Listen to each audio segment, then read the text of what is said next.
Ambassador Zek Theta floated through the airlock of Earth's primary orbital station. His forearms adjusted his ceremonial robes while his antennae twitched with annoyance. The humans were late again. They were always late to council meetings, always making excuses about their different perception of time or some other nonsense. The station corridor stretched before him, bright with artificial sunlight that humans insisted on maintaining even in space. Zek Theta's three eyes blinked in sequence as he moved forward. The silence felt wrong. Usually human stations buzzed with activity. Their voices would echo through the halls, mixing with their strange music and the constant hum of their machines. Hello? His translator device converted his clicks and whistles into the common tongue.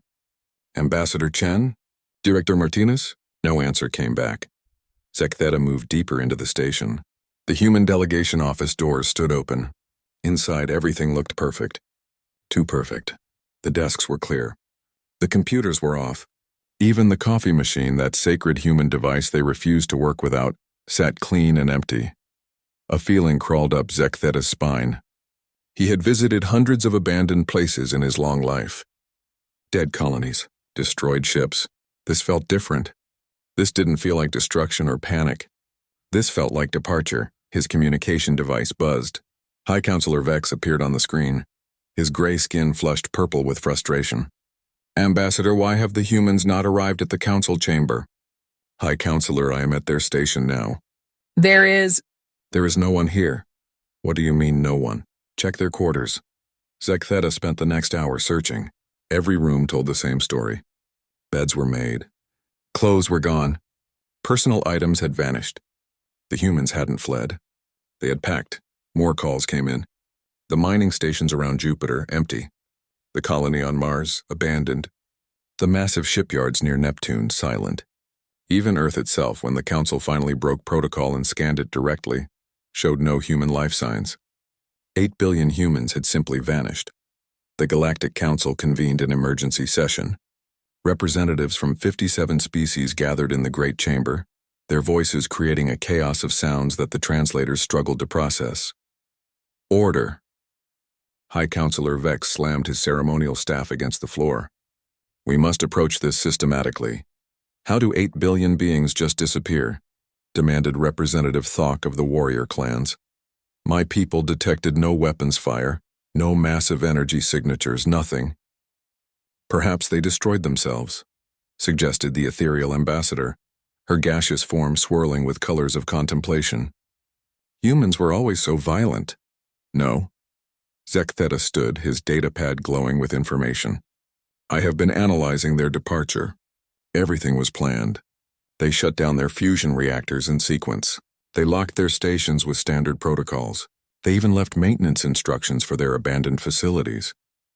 Then where did they go? Asked Representative Bloom, her plant-like form rustling with anxiety. More importantly, High Counselor Vex said, his voice cutting through the chatter. Do we care?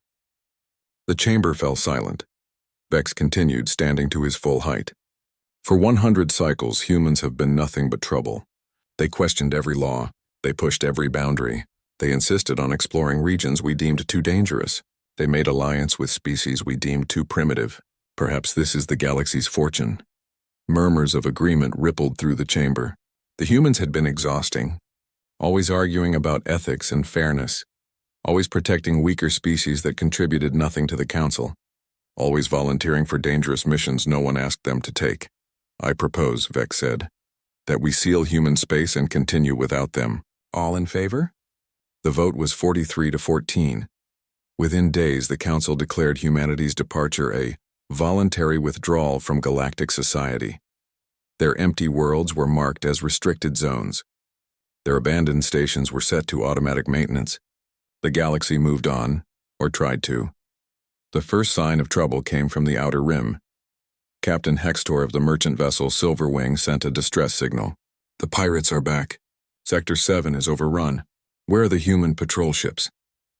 The Council reminded him that human vigilante patrols had never been officially sanctioned, but they kept the roads safe. Hextor screamed before his signal cut off. Then came a message from the agricultural worlds. Administrator Lendal reported that 3 harvest planets had suffered complete crop failure.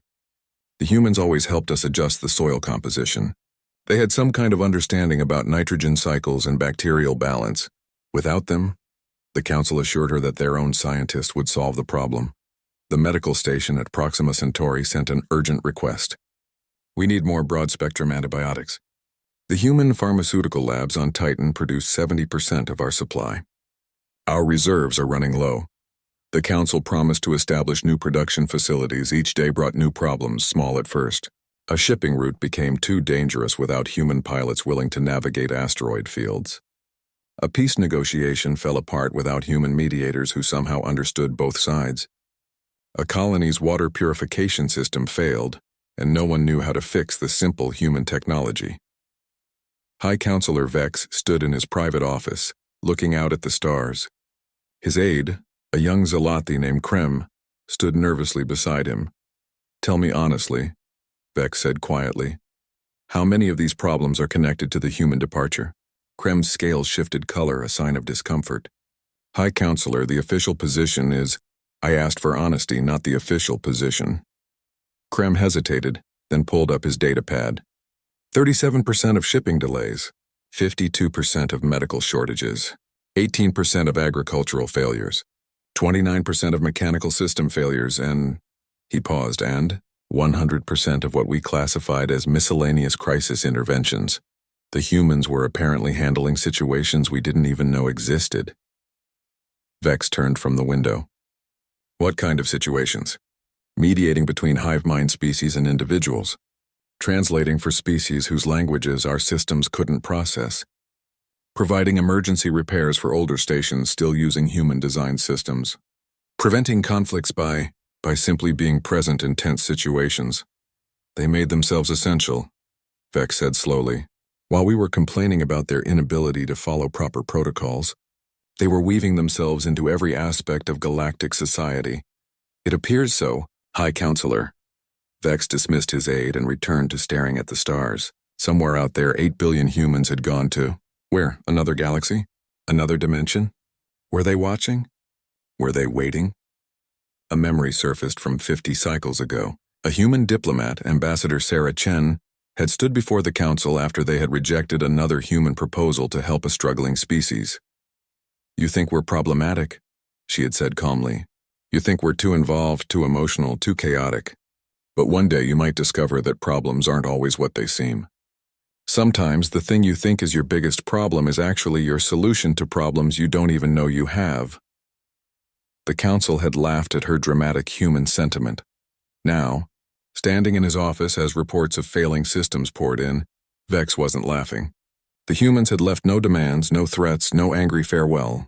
They had simply departed, taking with them everything they brought to the galaxy.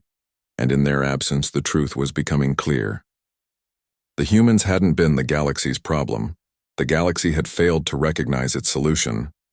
As the first month ended, Vex authorized a secret project. Find where the humans went, find out why they left, and most importantly, find out what it would take to bring them back. But even as he gave the orders, he knew the truth. The humans had given no warning because warnings were for enemies. They had left no words because words were for those who listened, and the council had never truly listened until the silence became deafening. The Theta-7 shipping route had always been dangerous. It cut through a region of space where dark matter accumulated in invisible pockets that could tear a ship apart. Most species took the long way around, adding weeks to their journey. Only human pilots had been crazy enough to navigate it regularly. Captain Morak of the cargo vessel Eternal Hope thought his ship could manage one run through Theta-7. After all, he had the navigation charts the humans had left behind. How hard could it be? His ship's wreckage was found drifting 3 days later. Half the vessel had been sheared away by a dark matter pocket that hadn't been on the charts, because, as investigators later discovered, the humans had been updating those charts daily, using techniques no other species understood. Within 2 weeks of the human departure, Theta-7 was abandoned. Then Omega-3 collapsed. Then the Delta routes. Like dominoes falling, the fastest shipping lanes across the galaxy became death traps without human pilots. In the medical wing of Station Prime, Dr. Yaln watched her supplies dwindle. The Qatari patient on the bed before her needed a specific antibiotic. Not a Qatari antibiotic, Those would kill the symbiotic organisms that lived in his bloodstream. Not a universal antibiotic. His species was allergic to the base compounds. He needed one of the special hybrid medicines the humans had developed. "I can synthesize something similar," she told the patient's family. But without the human formula, the patient died 6 hours later. He was the 15th that week. Jan pulled up the medical database searching for the human pharmaceutical protocols. The files were there, but they might as well have been written in ancient tongues. The humans had a way of understanding biology that seemed like magic. They could look at incompatible chemistries and somehow make them work together. They called it thinking outside the box, her assistant mentioned. "I never understood what box they were talking about." Jan stared at the empty medicine shelves. "Neither did I, but apparently we needed them to think outside it." The pirates emerged from the shadows of the outer rim like hungry predators sensing weakness. For decades they had hidden in fear of human patrol ships. Not official military vessels, the Council had never authorized those. Just human volunteers and modified freighters who decided someone should keep the peace. The Council had called them vigilantes. The pirates had called them demons. Captain Rex Red Eye. Thorn had been the most feared human patrol captain. Pirates whispered that he could smell fear through vacuum and hear lies over subspace. In truth, he just understood criminal psychology and had really good pattern recognition software. But the pirates didn't know that. Now Red Eye was gone with the rest of humanity, and the pirates threw a party that lasted 3 days. Then they went back to work. The first raid hit a medical supply convoy. 30 ships lost. The second took out a food transport fleet. 60 ships and their crews vanished. By the third week, no one would fly the outer rim routes without military escort. But the Council's military was spread too thin, dealing with other crises.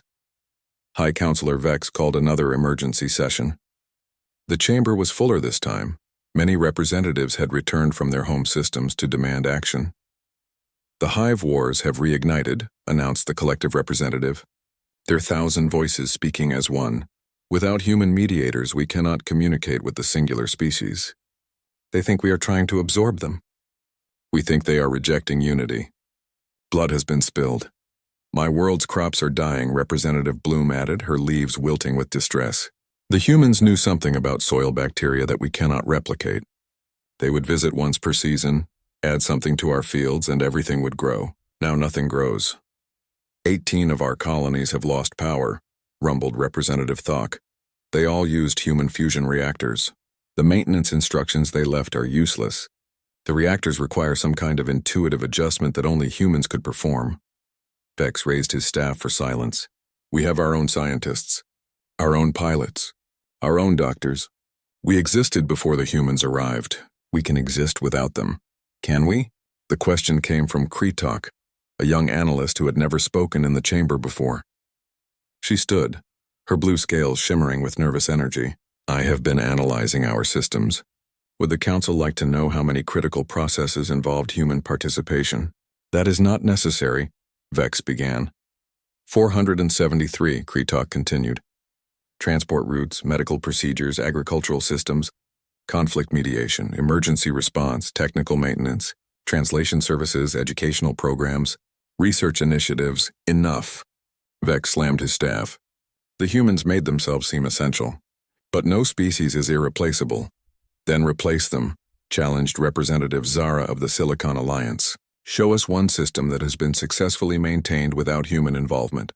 Silence filled the chamber. Kretok pulled up her datapad. "I have discovered something else. The humans left behind caches of supplies and equipment on various worlds, but they all have genetic locks. Only human DNA can activate them." "Then we break the locks," Vex said. "We tried. The technology self-destructs if tampered with. They planned this. Every contingency, every problem we would face. They knew exactly what would happen when they left." The weight of realization settled over the chamber like a thick fog. The humans hadn't just left. They had removed themselves surgically precisely, knowing exactly how much the galaxy depended on them. In the depths of space, aboard the hidden monitoring station Whisper Point, a small team of humans watched the council session through hacked feeds. Commander Jessica Liu sipped her coffee, real coffee, not the synthetic stuff, and made notes. Reactor failures are happening faster than predicted, reported Technician Kumar. Should we intervene? No, Liu said firmly. They need to understand. Really understand. People are dying, Commander. People were dying before too. The Council just didn't care because it was humans dying to save them. She pulled up a file labeled Protocol Exodus, Phase 1. We gave them a century to see us as equals. Instead, they saw us as useful problems. Now they get to experience what real problems look like. Back in Council space, the first month ended with a grim tally. Trade volume had dropped by 40%. Medical crisis alerts had increased by 300%. 16 border conflicts had erupted without human mediators. 3 species were facing famine, and the pirates controlled almost a quarter of former shipping lanes. Administrator Lendal of the agricultural world submitted a formal request to the Council. I motion that we begin searching for the humans. Absolutely not, Vex responded. We do not chase after species that abandon their responsibilities. They didn't abandon anything, Lendal argued. We pushed them away. Every time they offered help, we called them interference. Every time they solved a problem, we complained about their methods. Every time they saved lives, we questioned their motives. They were reckless, Vex insisted. They were effective, Lendal countered. And now we're dying without them. The vote to search for humanity failed 28 to 29, but in secret several species began their own searches. The Traders Guild pooled resources to find human navigation routes. The Medical Alliance tried to reverse engineer human pharmaceuticals. The agricultural world sent probes to every human colony, hoping to find clues. They found nothing but empty buildings and a simple message carved into the wall of Earth's last embassy. You'll know you're ready when you stop looking for us and start looking for yourselves. No one understood what it meant. But as the second month began and the crises deepened, one thing became undeniably clear. The galaxy hadn't been running smoothly despite the humans. It had been running smoothly because of them. 3 months had passed since humanity vanished, and the Galactic Council chamber looked different. Empty seats dotted the assembly where representatives had stopped attending. Some were dealing with crises at home, others had simply given up. The hive mind conflicts had escalated from border skirmishes to full war. The collective, a species where millions of minds linked as one, could not understand the individuals, species where each being thought alone. For 50 years, humans had served as bridges between these two types of consciousness. They somehow understood both unity and independence. Ambassador 12,000 voices of the collective stood before the remaining council members. Their forms shimmered as millions of minds spoke through one body. The individuals attack us. They fear absorption. We cannot explain. Words fail. Concepts do not translate. Representative Jin of the Individual Alliance responded, his single voice shaking. They invade our minds. They try to make us join them. We cannot trust beings who do not understand privacy. High Counselor Vex looked exhausted. His gray skin had gone pale and his 3 eyes rarely opened at the same time anymore. We have translators. Use them. The translators do not work, both ambassadors said simultaneously. It was true. The Universal Translation Network, one of the Council's greatest achievements, was failing. Not all at once, but in pieces. Languages that had been perfectly translated for decades now came through as gibberish. Nuances vanished. Metaphors became literal. Sarcasm turned into insults. Kretok, the young analyst who had become the Council's unofficial human systems expert, explained. The humans were constantly updating the translation algorithms. They called it context mapping. They understood that language isn't just words, it's culture, emotion, history, and meaning combined. Then fix it, Vex ordered. I can't. The human updates weren't just technical. They would sit with species for hours, learning not just their words but their hearts. They would update the system with something they called empathy protocols. I don't even know what that means. The war between collective and individual species escalated daily. Without translators to convey actual meaning, every message became a potential insult. A collective's attempt to say, "We wish to understand you," translated as, "We wish to absorb you." An individual's "We need space" became, "We reject your existence." 12 worlds burned in the first week of fighting. The food crisis hit next. The agricultural worlds had always been the galaxy's breadbasket, but they depended on a delicate balance. The soil needed specific bacteria. The bacteria needed certain nutrients. The nutrients came from processed waste that the humans had somehow perfected into fertilizer. Representative Bloom stood in the council chamber, her plant-like form now brown and brittle. 40% crop failure across all agricultural worlds. Without human soil management, we cannot feed the galaxy. Surely you can grow food without humans, Vex said, though his voice lacked conviction. The humans transformed dead worlds into gardens. They took planets we deemed worthless and made them bloom. They understood the connection between soil, bacteria, insects, and plants in ways we cannot replicate. Bloom's leaves rustled sadly. They offered to teach us once. We said their methods were too primitive and unnecessarily complex. Starvation began in the outer colonies first. Then it crept toward the core worlds. Food shipments became more valuable than gold. Wars broke out over farming planets that were still producing. The technology failures accelerated. Human systems had been everywhere, so integrated that no one had noticed. Power grids that had run for decades suddenly needed manual adjustments that no one understood. Water purification systems required chemical balances that seemed arbitrary. Even simple machines broke down when they needed what humans had called percussive maintenance, which appeared to be hitting things in specific ways that somehow worked. In his private office, Beck stood with his advisors. The reports made a stack taller than he was. "How did we not see this?" he asked. "How did one species become so essential without us noticing?" Senior advisor Telm, old enough to remember when humans first arrived, spoke carefully. "We did see it, High Counselor. We simply chose to interpret it differently. When humans volunteered for dangerous missions, we called them reckless. When they helped struggling species, we called them interfering. When they connected incompatible systems, we called them chaotic. They were all those things. Yes, and they were also the solution to problems we didn't know existed. Did you know humans were preventing an average of 12 interspecies incidents per day, simply by being present and making what they called small talk? Vex studied a report from the former human colony on Mars. The automated systems were still running, keeping the empty cities in perfect condition, as if waiting for someone to return. Has there been any success in locating them? None. Every probe we send to the edge of known space returns with the same message. Not yet. Not yet? What does that mean? We don't know. It's a human phrase that the translators can't properly decode. Kretok entered without permission, something that would have earned punishment before, but protocol seemed less important when the galaxy was falling apart. High Counselor, I've found something. She activated a hologram showing thousands of documents.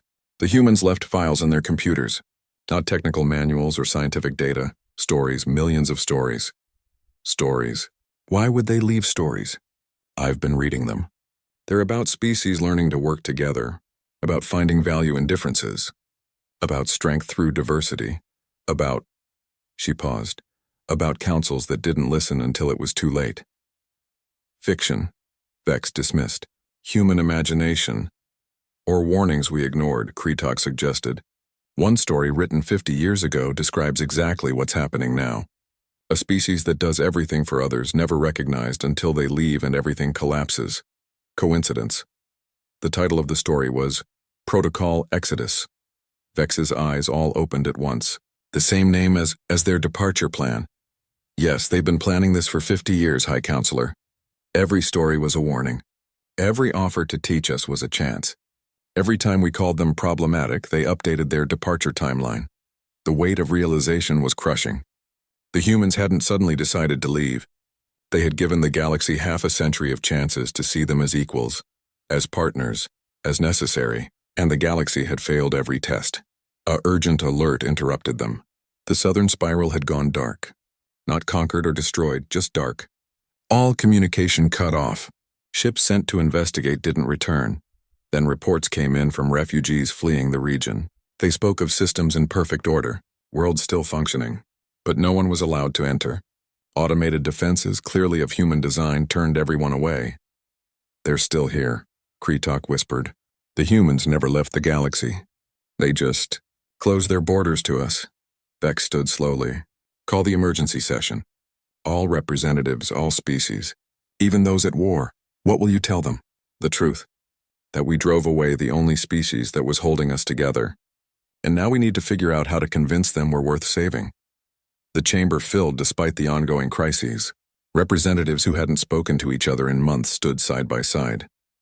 The weight of desperation had finally overcome pride. Vex took the podium.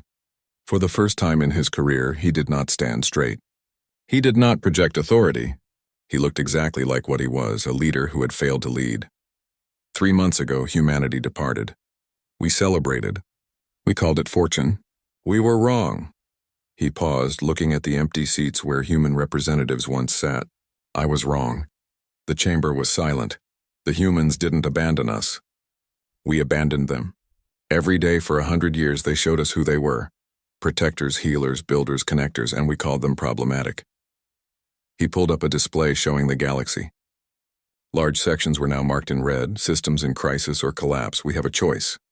We can continue to pretend we don't need them and watch our civilization crumble. Or we can do something the Galactic Council has never done in its 1,000-year history. What? Someone called out, apologize, and ask for help. The vote was unanimous. 6 months had passed since humanity's departure and the galaxy was unrecognizable. 30% of inhabited systems had been abandoned. Trade routes that had connected civilizations for millennia lay empty. The Great Council Station, once a symbol of unity, operated on emergency power with half its sections sealed off. High Counselor Vex stood in the war room, surrounded by maps showing the collapse. Red zones spread like a disease across the galaxy. Each represented a system in crisis: starvation, technological failure, war, or complete breakdown of order. Update on Project Retrieval, he ordered. Admiral Koss of the combined fleet cleared his throat. We've sent 10,000 probes to the edges of known space. 700 exploration ships have searched every human colony and outpost. We've found traces, breadcrumbs as the humans might say, deliberate clues left behind. Koss activated a hologram. Supply caches on dead moons, instruction manuals in abandoned stations, even a few automated messages. But every trail leads to the same place. The hologram zoomed in on a section of space the galaxy had always ignored. The dark void between galactic arms where no stars shone and no sane species traveled. The void. That's impossible. Nothing can survive there. The humans could, Kretok interrupted, entering with a stack of data pads. I've been studying their history. They called it challenge accepted when someone said something was impossible. She spread the data pads on the table. Look at these patterns. Every human departure was planned to the minute. Ships left in waves, all heading to different directions. But if you plot their courses and account for gravitational drift, she traced lines on the map that all converged on one point. They all lead to the same coordinates in the void. Even if they're there, how did they survive? The void has no resources, no stars for power, no planets for materials. Unless they brought everything with them, Kretok said. The humans were building something for the last 20 years. They called it the backup plan. We thought it was about protecting Earth. What if it was about replacing it? Vex studied the map. Prepare an expedition. Our best ships, our most experienced diplomats. If humanity is in the void, we'll find them. The expedition launched within days, 50 ships carrying representatives from every surviving council species. Admiral Koss commanded the fleet, with Kretok serving as human culture advisor. High Counselor Vex himself joined them, leaving his position for the first time in decades. The journey to the void took weeks.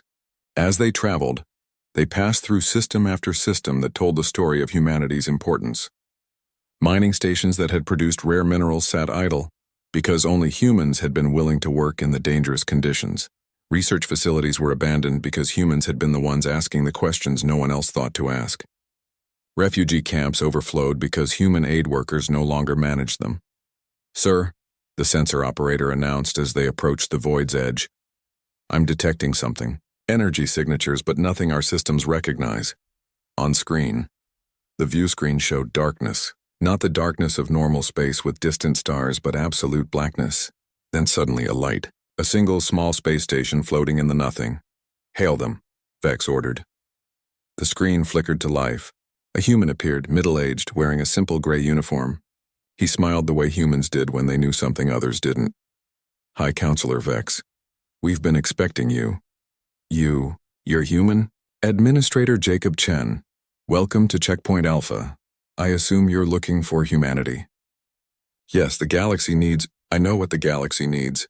The question is, does the galaxy know what humanity needs? Chen sent coordinates. Follow these exactly. Deviate even slightly and your ships will be returned to Council space. And Counselor? Come with open minds and humble hearts. The journey through the void was harrowing. The darkness was absolute, pressing against the ships like a physical thing. Only the human-provided coordinates kept them on course. Several times, ships reported feeling pulled toward something massive and unseen. But they pressed on. After 3 days, they found it. It started as a glow in the darkness. Then shapes emerged. Cities. Massive cities floating in the void, connected by bridges of light. Farms under artificial suns. Factories working at full capacity. Ships. Thousands of ships moved between stations like bees in a hive. But most stunning of all was the center. A structure the size of a moon, covered in lights that spelled out words in every known language. Humanity's hope. The fleet was directed to a docking station. As they disembarked, they found themselves in a reception area that could have been on Earth. Plants, water features, even birds singing. A woman in a formal suit waited for them. Counselor Vex, representatives, I'm President Sarah Chen of the Human Collective Government. Chen? Ambassador Chen's descendant? Her granddaughter. She always said you'd come eventually, though she bet it would take a year. Grandmother was an optimist. She led them through corridors filled with humans, but not just humans. Here and there, other species walked among them. Species the Council had deemed too primitive for membership. Species that had been struggling. Species the humans had been protecting. You took them with you, Kretok gasped. We offered sanctuary to anyone who wanted it, President Chen explained. The mech whose world you were going to strip mine. The Delani, who you said were too emotional for civilized society. The Windsingers whose language you couldn't monetize. They're all here, thriving. They entered a vast chamber where the human leadership waited. Not just government officials, but teachers, engineers, doctors, farmers. The people who had actually kept the galaxy running. President Chen took the podium. 6 months ago, humanity left Council space. We didn't leave in anger. We left in sorrow. For a century, we tried to show you that diversity was strength, that every species had value, that cooperation was better than domination. You chose not to listen. She gestured to the city around them. So we built this, a place where humanity could thrive without being called problematic, where we could help species without being called interfering, where we could explore and grow without being called reckless. We need you to return, Vex said, abandoning all pretense of dignity.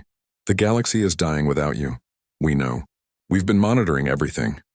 She activated a display showing the same crisis map Vex had been studying, but this one had green dots, points where things were still working. Those green zones, you're still helping? Automated systems.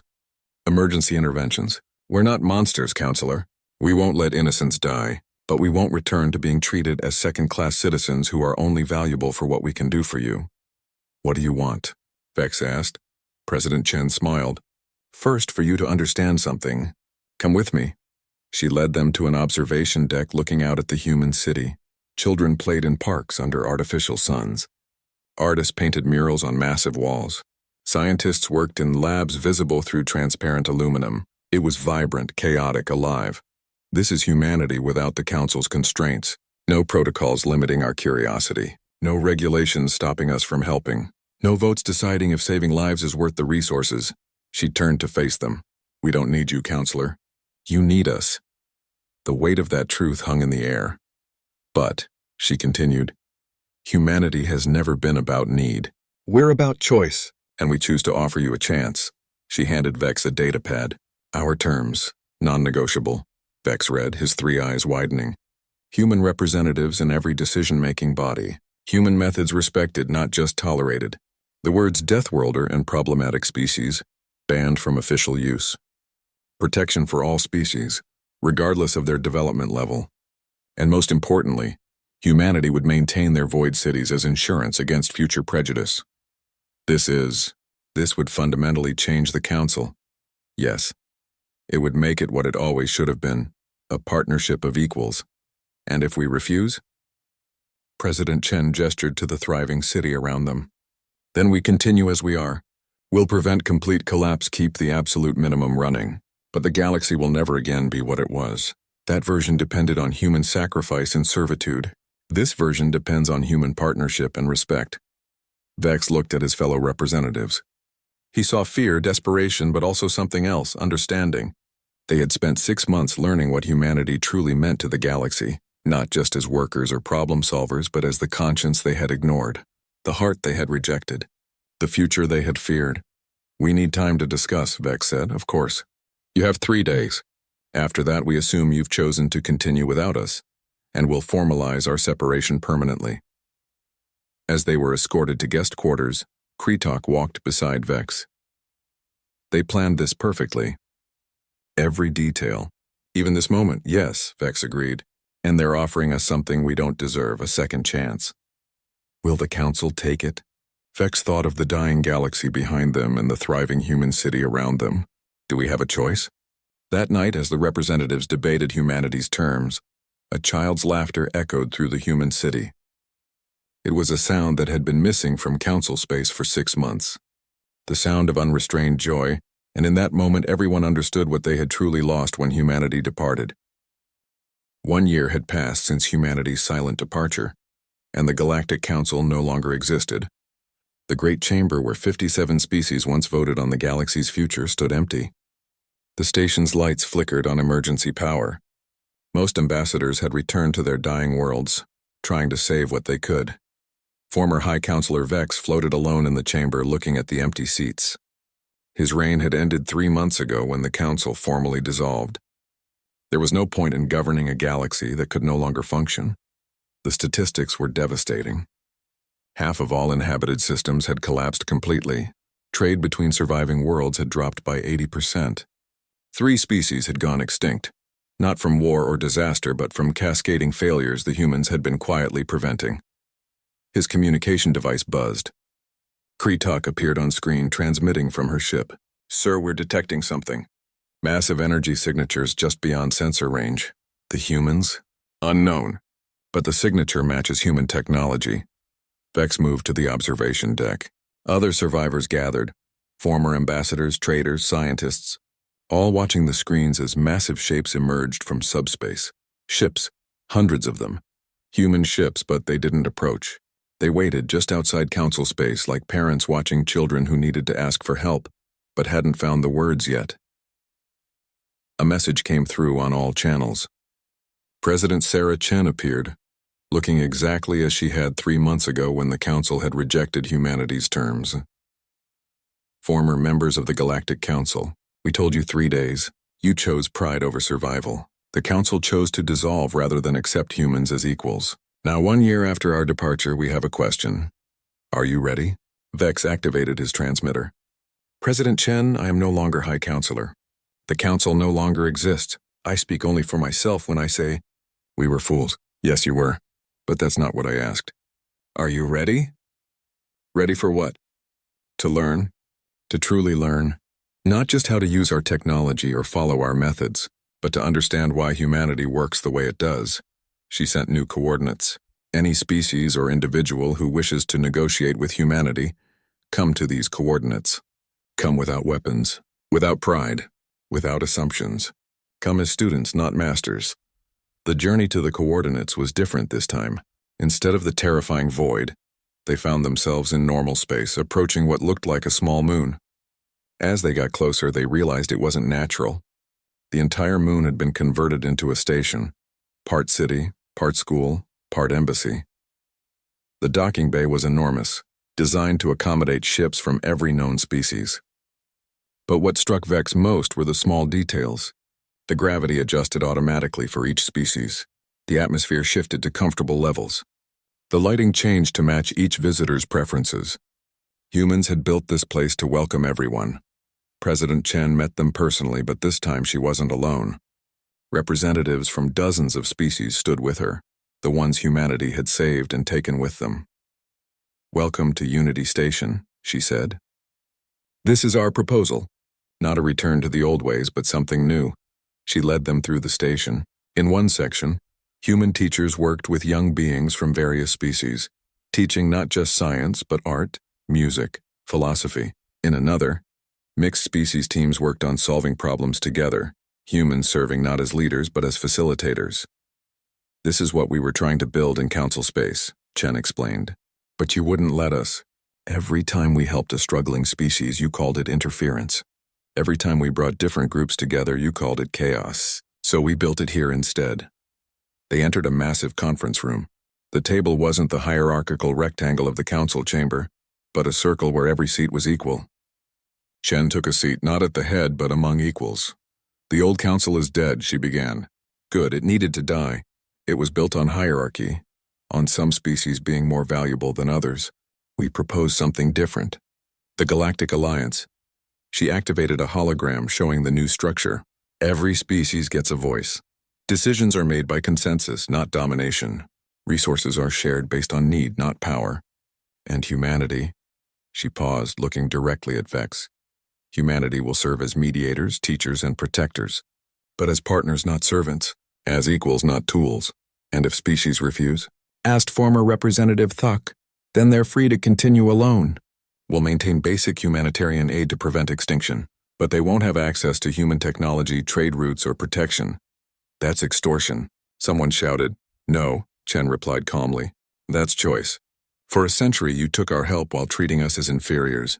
That ends now. You can choose partnership or isolation, but you can't choose exploitation anymore. A young human entered, whispering to Chen. She nodded and turned back to the group. Excuse me. We have a situation. The screens activated, showing a massive pirate fleet attacking refugee convoys near the former council border. Without human patrols, the pirates had grown bold and cruel. Admiral, Chen said to a human officer, please handle that. Rules of engagement? Protect the innocent. Give the pirates one chance to surrender. If they refuse, she shrugged. Show them why humans were called Deathworlders. 30 minutes later, the screens showed the aftermath. The pirate fleet was gone, not destroyed. Every ship had been disabled with surgical precision, their weapons removed, their engines neutralized. The refugees were safe, being escorted to Unity Station. We could have done that all along, Vex said quietly. Ended the pirate threat completely. Yes, Chen agreed. But the council said our methods were too aggressive. So we held back. We did just enough to keep routes safe while respecting your limitations. Now, we protect people properly. Over the following days, representatives from surviving worlds arrived at Unity Station. Not the proud ambassadors of before, but desperate leaders of dying civilizations. Each was given the same choice, partnership or isolation. The collective arrived, their million minds humbled. We cannot survive without bridges to the individuals. Humanity was that bridge. The individuals came next. We need mediators who understand both unity and independence. The agricultural worlds, the Traders Guild, the Medical Alliance, all came seeking what they had once rejected. But the most surprising visitor was someone Vex hadn't expected. Ambassador 12,000 Voices of the Collective approached him during a break. The humans left something in our systems, they said. Not technology, understanding. They taught us that being many didn't mean we couldn't respect the one, and being one didn't mean fearing the many. They were teaching us all along, Vex realized. Every interaction was a lesson we refused to learn. The negotiations took weeks, not because humanity was demanding, but because they insisted every species understand what they were agreeing to. This wasn't about submission or desperation. It was about genuine partnership. The signing ceremony was held in the central plaza of Unity Station. Representatives from 43 species gathered, fewer than the old council, but the ones who came were ready for real change. President Chen stood at the podium. 1 year ago, humanity left not in anger but in hope. Hope that our absence would teach what our presence couldn't. Today we build something new. Not a council where species rule over others, but an alliance where every voice matters. She signed first, then stepped aside. There was no hierarchy to who signed next. Species representatives approached as they felt ready, each adding their mark to the new charter. Vex signed last, his hand trembling. As he set down the stylus, Chen approached him. You know the hardest part about this? She said quietly. We wanted to stay. Every human who left loved someone or something in council space. Leaving hurt us as much as it hurt you, then why?